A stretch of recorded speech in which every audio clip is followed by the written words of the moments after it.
Hello बच्चों, कैसे हो? आई होप बहुत अच्छे होंगे आप।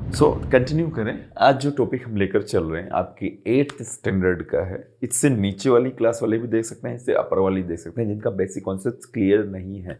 But this topic is very important topic. क्या है जी? Factorisation of algebraic expression. Algebraic expression का क्या करना है हमें? पहले बिल्कुल बेसिक टर्म्स को हम डिस्कस करते हैं। चलो जी, फैक्टराइजेशन मीन्स क्या होता है? टर्म समझते हैं। पिछले लेक्चर में हम लोग देख चुके हैं, पिछले वीडियो देख लीजिएगा। किसी भी टर्म के हम उसे और छोटे से छोटे पार्ट में कैसे रिड्यूस कर सकते हैं? किस फॉर्म में? फैक्टर के फॉर्म में। फैक्टर मतलब मल्टीप्लाई। जैसे कि सपोज मेरे पास 6 है, ठीक है, तो इसको और छोटा कितना कर सकते हैं? तो मैं इसके फैक्टर करूं 6 के, तो एक होता है 2 और एक होता है 3, तो 2 इंटू 3। उसी तरह कोई और नंबर ले, जैसे मेरे पास है 18। अब इसके मैं फैक्टर्स करूं तो करिए जी। एक तो 2 आ गया, वापिस फैक्टर मतलब प्राइम नंबर्स के फॉर्म में फैक्टर कर रहे हैं। नॉर्मली फैक्टर आप यूं भी कर सकते हो, 9 इंटू 2, ये भी एक फैक्टर है, बट वापिस इसको वापस रिड्यूस कर सकते हैं किसमें? 3 इंटू 3 और इंटू 2, तो ये कंप्लीटली 18 का हो गया। देखिए वो कर दिया मैंने। और कैसे करते हैं छोटी क्लास में? ऐसे 2 9 टाइम्स, वापस 3 3 3 जा 9 और 3 1 जा 3, इस तरीके से। तो हम ट्री फॉर्म में अगर चलें तो कैसे चल रहे हैं? 2 फिर 3 और वापस 3। मीन्स ये जो फॉर्म आया, this form is called irreducible form. Irreducible form क्या होगा? ऐसा फॉर्म जिस फॉर्म में हम किसी भी नंबर को या किसी भी अलजेब्राइक एक्सप्रेशन को फैक्टर करने के बाद, ब्रेक करने के बाद, उसके बाद उसके और टुकड़े नहीं हो, उससे और उससे छोटे फॉर्म में उसे हम कन्वर्ट नहीं कर सकते हो, तो वो क्या कहलाता है? Irreducible form. क्लियर? ये तो सिंपल हमने नंबर्स को लिया। अब अलजेब्राइक एक्सप्रेशंस को लेके चले। इररिड्यूसिबल फॉर्म तो आपको समझ में आया, इसकी मैंने लैंग्वेज में लिखा है। सिंपल सा एक टर्म है कि it is a form in which an algebraic expression can not further factorise. दोबारा उसे हम फैक्टराइज नहीं कर सकते हैं। वो ऐसा फॉर्म क्या कहलाता है? Irreducible form. अब उस फॉर्म में कैसे कन्वर्ट करते हैं तो सुनिएगा, एक प्रैक्टिकल एग्जांपल लेता हूँ। 5x square, this is a monomial. अब इसको मैं इररिड्यूसिबल फॉर्म में कन्वर्ट करूं, देखिए 5 into x, this is called irreducible form. कोई और नंबर लो, ये तो मोनोमियल लिया, मैं एक बाइनोमियल लेता हूँ। इसे लेता हूँ 2x square minus 5x plus 3। चलो ट्राइनोमियल लिया, 3 टर्म्स वाला ले लिया।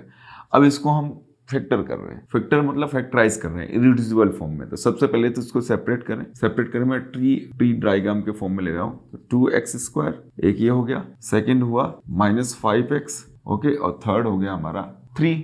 यहाँ तक क्लियर है ना? अब इसके जब हम फैक्टर वापस फर्दर करेंगे तो 2 अगेन, सेकेंड x और लास्ट x, ठीक है ना? और इसके हम करेंगे तो क्या हो जाएगा? -5 और x और लास्ट ये तो 3 है। तो ये सब आपस में मल्टीप्लाई हो जाएंगे। आपस में तो क्या होंगे? बिकॉज माइनस है तो मतलब ये फाइनल ये हो गया, साथ में माइनस में आके, तो ये हो गया इसका इररिड्यूसिबल फॉर्म।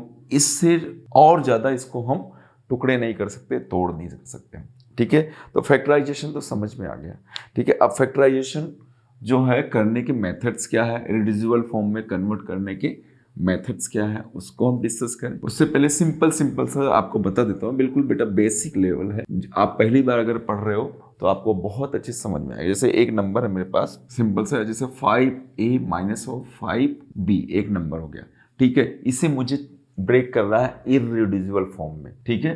फैक्टराइज करना है। तो इसमें क्या कॉमन आ रहा है? पहला पॉइंट है कॉमन क्या आ रहा है, कॉमन वर्ड, कॉमन क्या आ रहा है वो हमें लेना है। 5 कॉमन हो गया तो कॉमन को निकाल दीजिए। कोई भी चीज कॉमन लेने का मतलब है, कोई भी चीज बाहर निकालने का मतलब है उस टर्म को हम जो नंबर आउटर साइड में ले रहे हैं ना, उससे हम डिवाइड कर रहे हैं। समझ में आया? ये स्टेप आपके माइंड में चलता है और इसको हम राइट डाउन नहीं करते। हमने क्या कॉमन निकाला? 5, मतलब 5 से हम इस पूरे एक्सप्रेशन को डिवाइड कर रहे हैं।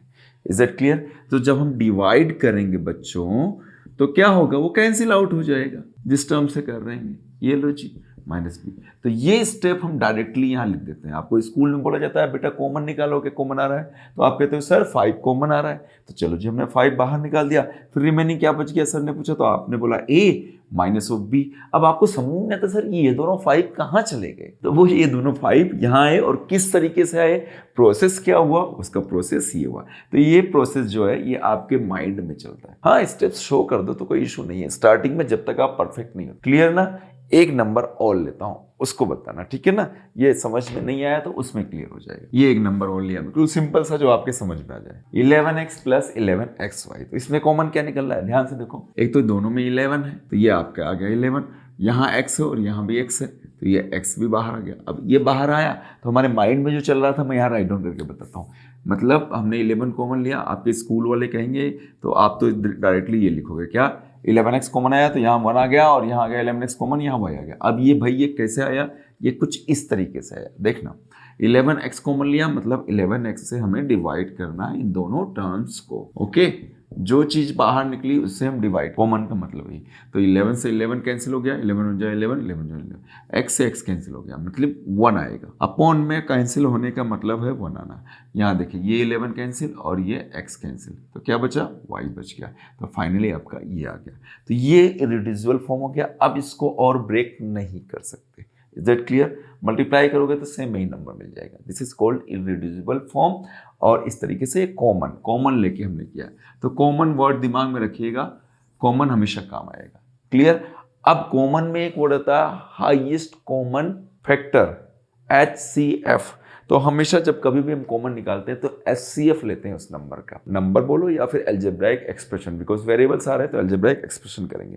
तो चलो एक दो क्वेश्चंस और कर लें तो शायद अच्छे से क्लियर हो जाए। अब कॉमन लेने का एक मेथड क्या हो गया, HCF। किसी भी नंबर का HCF लेके हम कैसे कॉमन लेते हैं, तो factorisation of algebraic expression by HCF method. HCF highest common factor. अब HCF क्या होता है तो आपको पता होना चाहिए, हाईएस्ट कॉमन फैक्टर। फैक्टर मतलब फैक्टर क्या होता है ना, मैंने पढ़ा रखा है बच्चों, फैक्टर में कंफ्यूज मत होना। जैसे मैं पूछूं 6 के फैक्टर तो आप बताओगे सर 1, 2 और 3, जो इस और 6 भी, मतलब कि ऐसे डिजिट, ऐसे नंबर जो दूसरे के उनके टेबल में आते हैं, 2 3 जा 6, 3 2 जा 6, ये सारे फैक्टर्स की मैंने एक अलग से वीडियो बना रखी है, वो आप अच्छे से देख लीजिएगा डिटेल में। अभी तो हम बात करेंगे इसमें फैक्टराइजेशन की। अब देखो ये नंबर है बच्चों, अब HCF कैसे निकालते हैं भाई, 12x³ याद समझिएगा। फैक्टर्स मतलब टुकड़े करें तो क्या हो गया, 2 into 2 into 3, 3 2 जा 6, 6 2 जा 12 into x into x into x। 3 के जब हम फैक्टर करेंगे -3 ना लेके 3 लेके आएंगे, 3x², तो इसके हो गए 3 into x into x। अब लेंगे हम हाईएस्ट कॉमन फैक्टर, जो सबसे ज्यादा कॉमन आ रहा है इसके अंदर। एक तो आ रहा है हमारा 3 आ रहा है जो दोनों में कॉमन है, एक आया हमारा जी x और एक आया हमारा एक और x, ये दोनों कॉमन हो गया। तो वन टाइम राइट डाउन कर लो, 3 into x into x, तो फाइनल हो गया 3x²। ये मिल गया HCF 3x²। तो अब यही कॉमन हो गया। तो प्रैक्टिकली हम देखते हैं, यूं चेक करें तो ऐसे बोलते हैं कि बेटा 12 और 3, पहली बात तो नंबर्स को देखते हैं, 12 और 3 में किसके टेबल में आ रहा है, तो 3 है, 3 के टेबल में 12 आ रहा है। और होता है उसके पीछे का लॉजिक HCF का ही है।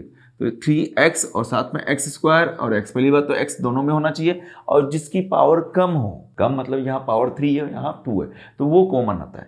एक्चुअली उसके पीछे कॉन्सेप्ट HCF वाला ही है, ध्यान रखिएगा। तो ये ले लीजिए कॉमन, ये लिया हमने। अब क्या होने वाला है, अब कॉमन लेने का मतलब वही जो मैंने पहले बताया था, एक तरह से डिवाइड करना। तो डिवाइड करना मतलब ये देखो जी, -3x²। इसके पीछे का कॉन्सेप्ट यही है बच्चों।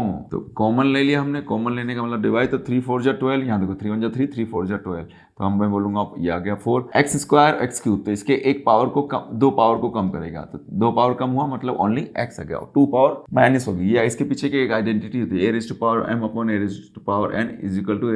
a⁻m-n, ये वाली आइडेंटिटी यूज करते हैं, ठीक है ना। तो ये ऊपर जाके ऐसा हो जाएगा, ये आएगा एक्सपोनेंट में, हमने पढ़ा है इसको, और नहीं तो आगे देखेंगे। -3 1 जा 3, 3 1 जा 3, ये दोनों ही भाई ये कैंसिल हो गया, तो फाइनली आएगा यहाँ पे 1, ठीक है। तो ये हो गया हमारा फाइनल। अब ये आपका होता है पार्ट जो आपके दिमाग में चलता है, और डायरेक्टली आप करते हैं ये वाला पार्ट। आई होप अच्छे समझ में आ रहा है ना, 3x² -4x -1। क्लियर है ना, पक्का अच्छे समझ में आया। तो ये हो गया HCF मेथड, बिल्कुल सिंपल सा। तो अलजेब्राइक एक्सप्रेशन का फैक्टराइजेशन अच्छे से समझ में आ गया। अब फैक्टराइजेशन बिल्कुल HCF मेथड से जितने भी क्वेश्चंस है ट्राई कीजिएगा, ठीक है। कॉमन लेना, एक तरह से कॉमन ले लेके आपको ट्राई करना है, और जितने भी क्वेश्चंस कीजिए, कोई पर्टिकुलर टफ क्वेश्चन है मुझे कमेंट्स करके बताइए, मैं उसको सोल्व कराऊंगा। हाँ, एक और पॉइंट है मैं बता दूं, उसको मैं नेक्स्ट लेक्चर में कवर करने वाला हूं। व्हाट इज अलजेब्राइक आइडेंटिटी, क्या होता है ये मुझे बताइए। इसको हम डिस्कस करने वाले हैं अपने नेक्स्ट अपकमिंग लेक्चर के अंदर, ठीक है। इसके थ्रू भी हम फैक्टर करते हैं, फैक्टराइजेशन करते हैं किसी भी अलजेब्राइक एक्सप्रेशन का। और कोई भी अलजेब्राइक एक्सप्रेशन आइडेंटिटी कब कहलाती है, जैसे मैंने एक लिखा a plus B whole square, तो A square plus 2ab plus B square, ये एक एल्जेब्राइक आइडेंटिटी, पर ये एक एल्जेब्राइक एक्सप्रेशन ही तो है। अब ये आइडेंटिटी क्यों बनी, क्या रीजन है इसके पीछे के, क्या लॉजिक्स है, वो डिस्कस करेंगे हम अगले लेक्चर। ओके, सो कैसा लगा एक वीडियो, पसंद आया तो लाइक करो, अपने दोस्तों को शेयर करो, क्या सीखा आपने कमेंट्स करके जरूर बताइए। ठीक है, तो नेक्स्ट लेक्चर में वापस मिलते हैं, तब तक के लिए bye bye, take care, all the best.